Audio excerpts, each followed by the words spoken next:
doctor. Trust Vital for your family's health. Welcome back. Food labels can sometimes be misleading with health claims, flashy packaging, or confusing messages. Today, food manufacturers are required by law to include nutrition information on their products to help you as the consumer make informed health decisions before buying their products. Interpreting nutrition labels correctly may take a little practice, but once you know the tricks of the trade, you'll be able to decipher the good from the bad. So let's start with the basics. Usually, food labels come with a list of either contents or ingredients. Not so, Andrea? That's right. When I buy a new food item, I pay less attention to the claims on the front of the pack and a lot more attention to that list of ingredients because it tells me exactly what is put inside the product and also in descending order of content. So in this instance, this is a cereal. You're saying that 80% of it is wheat and the next ingredient is sugar. And that's a lot of sugar.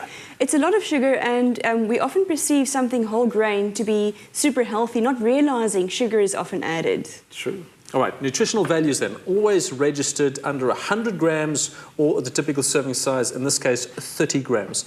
We always refer to that 100 grams because that's a good way to compare with other foodstuffs, not so? That's right. Often people are confused about buying, let's say, a low-fat salad dressing. And the best thing to do there is to compare the fat values per 100 grams because that will give you an exact comparison. And it's a great way to actually measure claims. There are some mayonnaises on the shelf that say we're fat-free, but if you look at their fat content under the 100-gram column, you'll see they might have more fat than those mayonnaises that claim to be, you know, just normal mayonnaise. mayonnaise. That's right, yes. All right, so let's talk about our macronutrients then, Andrea, our protein, our carbs, etc. Well, energy obviously is measured in either kilojoules or calories, and it's important to note that 1 calorie is equal to 4.2 kilojoules. So it's just a unit measure conversion like pounds to kilograms. That's true. And it's also good to use that as a reference because so often you'll say, hey, there's low sugar in this particular product and high fat, so it must be healthy, but you might still have very high kilojoules because fat contains a number of calories as well. That's right. Fat is very high in density in calories or kilojoules, so that would mainly contribute to the kilojoule content. Okay, so let's talk about fat then. I mean, how should fat be reflected on these food labels? Well, they often break down, and they should, between the saturated fats and the unsaturated fats. Now, the saturated fats are the less healthy fats, so the lower the content, the better. Okay, and obviously you don't want any trans fat in there at all. Nearly forgot about that, yes. Okay. So free from trans fats. Brilliant. Now, here's another very important line item, and that's total salt content. I mean, we know, and we've often talked about it on the show, the importance of the high salt in processed foods, and now we know how much salt goes into it, don't we? That's right, but it's difficult to evaluate how much is in there.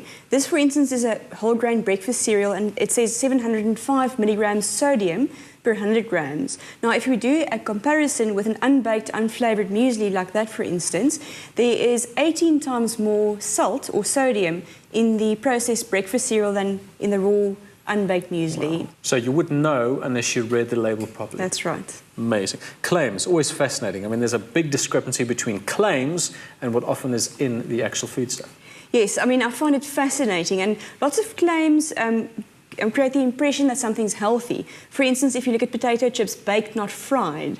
But if you look at the actual fat content, you'll see that it's incredibly high as deep-fried potato chips. And something like this, for instance, we have low-fat mini rice cakes contain less than a third of the fat that you find in these baked, not fried, puffed crisps. So it comes down to really understanding food labels and reading them and interpreting them correctly. That's right. Which is so important. I mean, I'd be careful of clever labeling. Just because a label says reduced salt doesn't necessarily mean it is a low-salt food, as Andrea said. For instance, a can of soup that originally has 1,000 milligrams of sodium and is now reduced salt by, say, 25%, would still be a high-salt food in comparison to homemade soup, for example. Or fruit juices with sugar-free or no sugar-added labels can still contain natural fruit sugar, fructose, which still makes them high in sugar.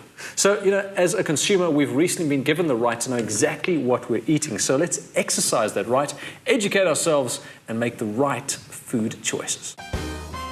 Trust Vital for your family's health. I want to live the best life.